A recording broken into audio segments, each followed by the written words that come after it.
Hi everyone, it's Derek from the Are You Ready podcast here, and this is my reaction to the 2-0 loss against St Mirren at home today. Outfought, outmuscled and outplayed in every area today.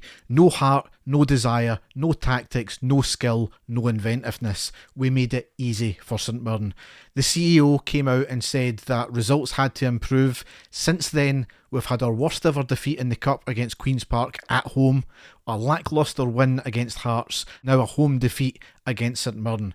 Takeover or not, off the pitch issues or not, if today is not another example of a sacking offence for Clement, I do not know what is. Yes, the players were disgraceful today. To a man, not one of them deserve anything, and a lot of them can go out the door as well. But Clement clearly carries the can for this one, because we set up exactly the same way we've done previous games. We knew exactly the script, how this game was going to go. We didn't expect a defeat, a very easy defeat against St Mirren 2-0, so fair play to them. They done their job. They were dangerous getting up the park, but we were toothless in every single way. And there was one moment in the game that really sums it up, and I've highlighted these things before. In the 48th minute, we get a throw in. There was a rush to pick the ball up and steal about 5 yards, and then we wait, and then we wait, and then we wait. Any advantage of quickness is left then. It sums up the way we play. There is no urgency, there is no rush to get there is no inventiveness, there is absolutely nothing in this team. I'm not going to cover the game in great depth. We lined up Butland, Tavernier, Proper, Nsiala, Jeffrey, Raskin, Diomande, Cherny, Hadji, Igman and Dessers. On the subs bench we had Kelly, Ridvan, Lawrence, Barami, Fernandez, McCausland, Rice, Curtis and Danilo. We started off brightly as we normally do. On the 5th minute there was a corner in from Tavernier to Hadji at the edge of the box, a soft header forward, and Diomande with a good header forcing the keeper to put it out over the bar. Was ruled offside in any case. I don't think it was. There was no VAR check because nothing could have been done about it anyway, and there was obviously no corner, and I think that's about as best as it got for us today. On the 5th minute, we had other chances throughout the game, but it was powder puff, off target. There was a couple of half saves from their keeper, but nothing of any note.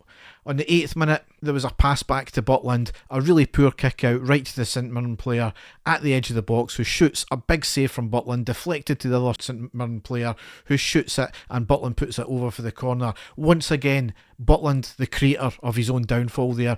Granted, yes, he made a couple of good recovery saves, but he shouldn't be getting in that position in the first place. I'm sorry, but we can't rely on that. There is far too many mistakes from him there. Again, could have been costly. We should be looking for a keeper in the summer, I think. As I said, the half played out with a couple of half chances either side. Nothing really of note from us. St Mirren were dangerous on a couple of occasions. Again, kind of toothless up front as well. Big talking point on 45th minute when Igman was shown a straight red card for a sliding tackle. His studs were down. It was to the point that they actually dug into the ground. It was a single foot. It was late. It wasn't rash or dangerous. There was a VAR check. There was about 3 minutes of a VAR check. Clancy goes to the screen and downgraded to the yellow. Correct decision for me. Clancy couldn't wait to get the red card out there, but you've got to give him praise for at least reversing that there. So half time, looking for reaction, as we always are it seems to be these days, and nothing came. 51st minute, a drive and run from Igman, plays a 1-2 with Dessers, drives it forward into the box on the right and has a shot, but it was blocked. That was one of the few really good pieces of play we had in the second half. But right from that play, on the 51st minute, St Mirren made it 1-0. Right from that previous play, St Mirren keeper kicks a long ball up, two of our players going for the same ball with the St Mirren player. It appears to hit off our player, goes towards goal, and Nsiala goes down. St Mirren player goes 1v1 and easily slides it to the right side of Butland and into the back of the net. The ref instantly blew for a foul. There was a VAR check. They go to the screen and they gave the goal. Nsiala clearly trips over his own feet, so there was no foul and the goal stood. Just so simple. Long ball up over the top once again. 58th minute, Igman came off and Danilo came on. He was on a yellow card. Again, not much to talk about either up until the 70th minute where St Mirren made it 2-0. Once again, a long ball up from their keeper to the midfield, another long ball knocked up into our box, and Ciala lets it bounce. He lost the ball off the top of his head into the path of the attacker, and again shoots it past Butland. Really, really poor goal to lose once again. 72nd minute, Diomande and Hadji off, Lawrence and Barami on, and I stopped really recording anything at that point because I lost the will at that point. A couple of half chances here and there, but nothing. On the note of the substitutions, once again, like for like substitutions. No changing of tactics, no inventiveness, no nothing from Clement there. Reacting too late also. Just absolutely disgraceful. So this is the thing. Celtic lost today in the early fixture. I took no joy out of that, nor did I take any much notice of it, because I knew we wouldn't capitalise on it, and actually we've made it worse today. We couldn't even get a point out of the game. We've actually went and made it worse for the fact that we can't even capitalise on that. That's why this league was over long ago, regardless of any hiccups Celtic could have done. I'm not saying Celtic losing today would have brung the lead back to us, not at all, because today's result is the exact example of why it was never going to happen.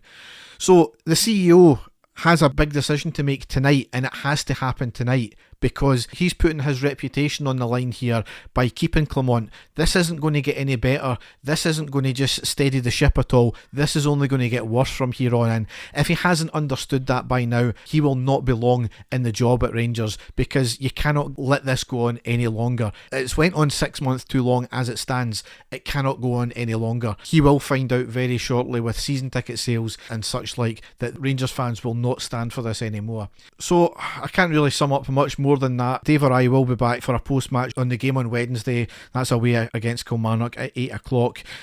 We will be back with any update if there is any changes in the manager tonight, but we can only hope now. That's the only thing we can do, because this is going nowhere and fast.